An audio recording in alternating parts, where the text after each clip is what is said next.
صدائے حق کے معزز ناظرین کرام السلام علیکم۔ سب سے پہلے کون سی سورت نازل ہوئی؟ سورت علق۔ قرآن پاک میں کل کتنے نبیوں کا ذکر ہے؟ 37۔ قرآن پاک میں کس نبی کا نام سب سے زیادہ آیا؟ حضرت موسیٰ علیہ السلام۔ قرآن پاک میں لفظ اللہ کتنی بار آیا؟ 2697 بار۔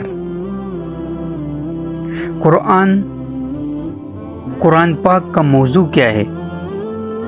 انسان۔ خواتین میں سب سے پہلے قرآن پاک کی حافظہ کون تھی؟ حضرت حفصہ بنت عمر رضی اللہ عنہ۔ شرک کی کتنی اقسام ہے؟ شرک بالذات، شرک بالصفات اور شرک بالعبادات۔ شرک کی عملی صورتیں کیا ہے؟ بت پرستی، آگ، سورج اور ستاروں کو پوجنا، فرشتوں کی عبادات اور قبروں کو سجدے کرنا۔ کون سا کلمہ انسان کو کفر شرک کے اندھیروں سے نکال لاتا ہے؟ دوسرا کلمہ شہادت۔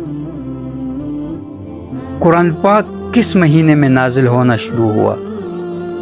رمضان المبارک۔ دوستو ویڈیو کو لائک کریں، چینل کو سبسکرائب کریں۔